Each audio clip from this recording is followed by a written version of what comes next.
Les animations suivantes introduisent et exercent aux notions de effet des opérations algébriques sur les graphes de fonctions.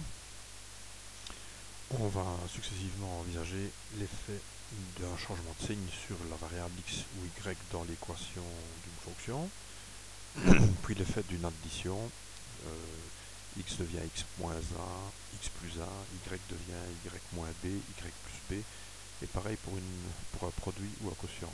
On dispose de deux graphiques et on laisse les élèves, étape par étape, faire des propositions d'opérations géométriques visibles sur le graphe. Par exemple, si on travaille avec l'action sur x, il pourrait très bien proposer ici une translation. Il suffit de passer à l'autre fonction pour vérifier que ce qui était probable ici ne l'est pas nécessairement toujours généralisable pour toutes les fonctions. Par contre, la notion de symétrie fonctionne. Un indice, on prend quelques couples et on montre que les couples sont chaque fois des couples dont les caractéristiques présentent des opposés. La solution que les élèves proposent, d'abord l'équation est transformée et la symétrie d'axe x est la bonne proposition. On peut cacher et repartir de même sur y, éventuellement en laissant l'autre apparente. Cette fois-ci, ils vont proposer un coup d'indice, la symétrie d'axe x, vraisemblablement. On efface tout, on change éventuellement de fonction et on passe à l'effet sur la variable x du fait de faire x devient x moins 4. Bon, ils vont rapidement trouver l'équation, plus racine d'x moins 4, mais ils vont avoir du mal à trouver l'opération et à la formaliser correctement. Donc, il y a des indices ici. On voit que les couples deviennent 0 devient 4, 1, donc il y a un effet sur l'abscisse et la solution fait intervenir le vecteur de mouvement 4, 0 vers la droite. Pareil sur y, on a pour l'une ou pour l'autre fonction toujours la possibilité de travailler. On éteint l'action sur x, il reste l'action sur y et c'est une translation 0-3 qu'on vérifie ici éventuellement avec des indices. Enfin, la notion d'affinité qu'on peut aussi renommer sous forme de dilatation, contraction, écrasement, etc.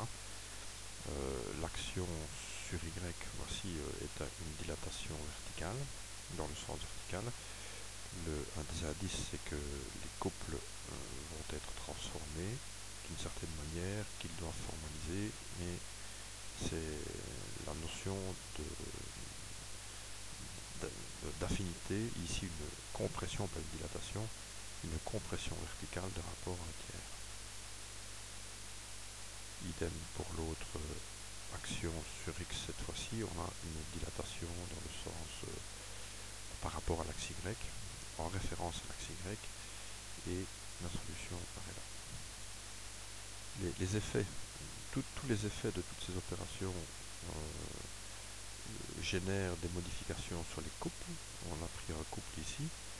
On peut passer en revue les différentes opérations qu'on vient de voir. On a vu d'abord la symétrie d'axe x, qui transforme ce couple en un autre couple.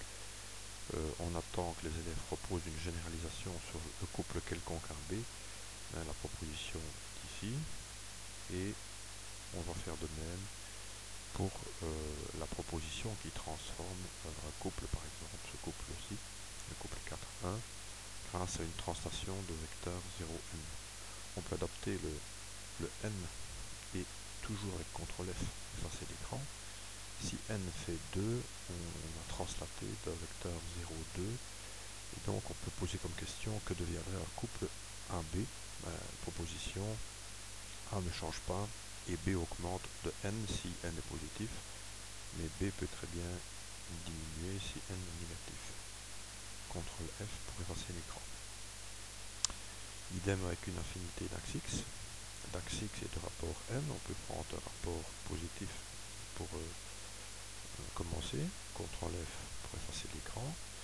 Si on fait bouger le point P en le mettant à des positions spécifiques, comme par exemple 2, 3,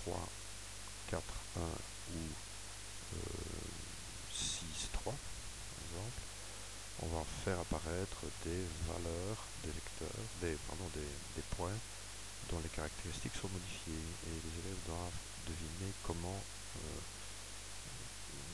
quel est l'effet sur l'abscisse et sur l'ordonnée. Ici, l'abscisse 5 n'a pas changé et c'est l'ordonnée qui a subi une modification. Il faut bien penser à couper chaque fois les propositions pour les faire réapparaître par après. Ici, l'ordonnée est multipliée par le rapport 2. On peut effacer, changer de sens et refaire tout pour les symétries. CTRL F pour effacer. Pour une symétrie d'axe Y, voilà, on va avoir un point qui suit le point P. On va avoir le point, de même un point par translation et de même un point par affinité avec chaque fois les propositions qui s'affichent. Après on passe à l'étape de résolution. Ici c'est un devoir qui est proposé aux élèves. Une série de modifications sont à effectuer sur la fonction x carré qui est proposée à l'aide de 3 points repères ABC.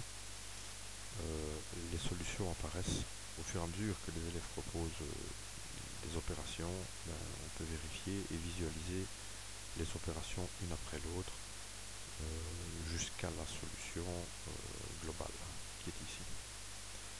Ça peut se faire pour chaque énoncé. Voici l'énoncé 2, 3, 4, 5, etc. À chaque fois où on déroule la solution qui propose une opération après l'autre.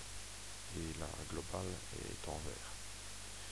Le principe va être le même dans toutes les autres animations. Ici, il y a un exercice à base de x3, un autre basé sur une fonction qui possède une asymptote horizontale et une dernière sur une fonction qui possède deux asymptotes, une horizontale et une verticale.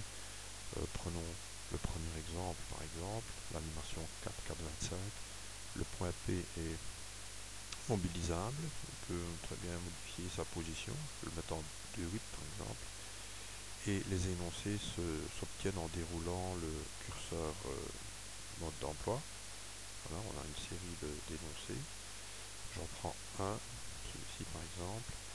Comment trouver le graphe de f d'x plus 2 il va falloir mobiliser une translation, les élèves font des propositions et on peut vérifier en visualisant que quel que soit le point P que l'on a pris, c'est ce vecteur-ci qui se déplace et qui génère le graphe rouge. Il y a aussi une partie algébrique, il faut évidemment créer l'équation x cube plus 2 à l'aide de la fonction de référence x cube. Ainsi de suite pour tous les autres cas.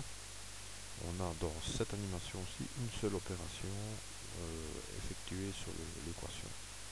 Dans l'animation suivante, il y en aura 2. f de moins x plus 3, il y a une symétrie et une translation, donc il y aura plusieurs étapes. Le curseur solution permet de décomposer les deux étapes, les deux opérations géométriques, une après l'autre, et de visualiser le graphe de la solution globale. Dans la dernière animation, à l'aide du mode d'emploi, on déroule les énoncés et à l'aide du solutionnaire, on déroule les étapes de résolution avec la solution en vert et toujours la possibilité de vérifier ce qu'on vient de faire en manipulant un point P qui entraîne un autre point par translation, puis un point